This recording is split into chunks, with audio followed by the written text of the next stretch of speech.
안녕하세요. 유순입니다. 빅터 프랭클 박사의 죽음의 수용소에서 3부 시작하겠습니다. 병든 사람을 요양소로 호송하게 될 때 내 번호가 리스트에 올라갔다. 의사가 몇 명 필요했기 때문이다.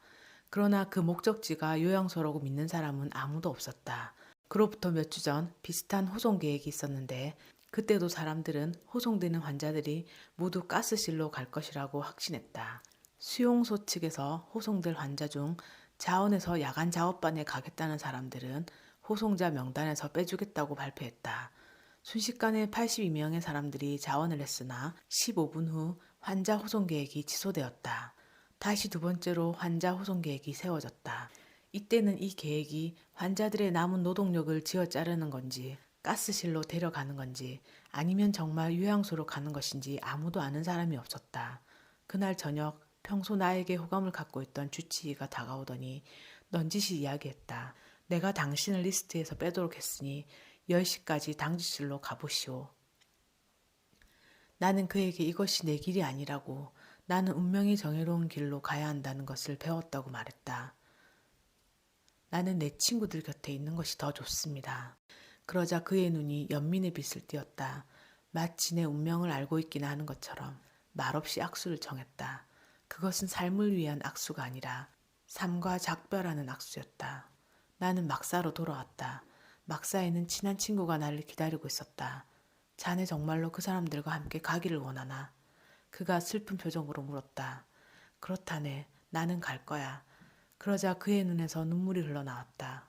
나는 그를 진정시키려고 애썼다. 그런 다음 할 일이 있었다. 유언을 하는 것이었다.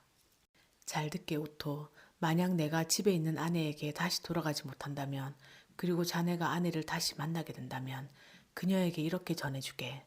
내가 매일같이 매 시간마다 그녀와 대화를 나누었다는 것을 잘 기억하게. 두 번째로 내가 어느 누구보다 그녀를 사랑했다는 것. 세 번째로 내가 그녀와 함께 했던 그 짧은 결혼 생활이 이 세상의 모든 것, 심지어는 여기서 겪었던 그 모든 일보다 나에게 소중한 의미를 갖는다는 것을 전해주게. 오토, 자네는 지금 어디에 있나? 아직 살아있나? 우리가 마지막 시간을 함께 보낸 후 자네에게 무슨 일이 일어났나? 자네 아내를 다시 만났나? 그리고 기억하나? 자네가 어린아이처럼 눈물을 흘리고 있는 동안에도 내가 자네에게 내 유언을 한마디 한마디 외우겠던 것을. 이튿날 아침 나는 호송자들과 함께 이곳을 떠났다. 이번에는 속임수가 아니었다. 가스실로 가는 것이 아니라 정말로 요양실로 가는 것이었다. 나를 불쌍하게 생각했던 사람들은 우리가 새로 들어간 수용소보다 훨씬 혹독한 기근에 시달리는 그 수용소에 그대로 남아 있었다. 그들은 자기 자신을 구하기 위해 발버둥 쳤지만 결국 자신이 정해준 운명을 확인하는데 그쳤을 뿐이다. 그로부터 몇 달이 지나 수용소에서 풀려난 후 나는 그 전에 수용소에 있던 한 친구를 만났다.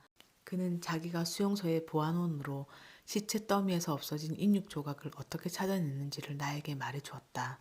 요리 중인 냄비 안에서 찾아내 압수했다는 것이다. 기아에 시달린 나머지 드디어 수용소 안에서 인육을 먹는 사태까지 발생했던 모양이다. 내가 때맞추어 그 수용소를 잘 떠난 셈이다. 이것이 테헤란에서의 죽음이라는 이야기를 연상시키지 않는가? 한 돈 많고 권력 있는 페르시아 사람이 어느 날 하인과 함께 자기 정원을 산책하고 있었다. 하인이 갑자기 비명을 지르면서 방금 죽음의 신을 보았다고 했다. 죽음의 신이 자기를 데려가겠다고 위협했다는 것이다. 하인은 주인에게 말 중에서 가장 빨리 달리는 말을 빌려달라고 애원했다. 그 말을 타고 오늘 밤 안으로 갈 수 있는 테헤란으로 도망을 치겠다는 것이다. 주인은 승낙을 했다. 하인이 허겁지겁 말을 타고 떠났다. 주인이 발길을 돌려 자기 집 안으로 들어갔다. 이번에는 그가 죽음의 신과 마주치게 되었다. 그러자 주인이 죽음의 신에게 물었다. 왜 그대는 내 하인을 겁주고 위협했는가? 그러자 죽음의 신이 대답했다. 위협하지 않았습니다. 다만 오늘 밤 그를 테헤란에서 만나기로 계획을 세웠는데 그가 아직 여기 있는 것을 보고 놀라움을 표시했을 뿐이지요. 이 뒤에도 프랭클 박사가 수용소 탈출 계획을 실행하려고 할 때 제네바에 있는 국제적십자사의 대표가 도착을 했습니다. 이때 수용소와 수감자들은 보호를 받게 되어 기뻐하고 있었죠. 근데 수용소에서의 마지막 날 나치 대원들이 트럭을 타고 와 수용소를 비우라는 명령을 했고 마지막 남은 수감자들은 다른 전쟁 포로들과 교환하게 됐습니다. 나치 대원들이 너무나도 친절하게 트럭에 타라고 했고 이런 행운을 얻게 된 걸 감사해야 한다고 말했습니다. 탈출 계획을 세웠던 프랭클 박사와 친구는 마지막 그룹에 속해 있었는데 트럭이 도착하자 주치의가 13사람의 이름을 불렀습니다. 그 2명의 이름이 빠져 있는 거예요. 놀라고 화가 나고 실망해 주치의에게 막 따졌더니 우리가 아직도 탈출을 기도하는 줄 알았다고 한 거죠. 할 수 없이 초조한 마음으로 등 뒤에 배낭을 지고 다른 사람들과 함께 마지막 트럭이 오기를 기다렸습니다. 아주 오랜 시간이 흘렀어요.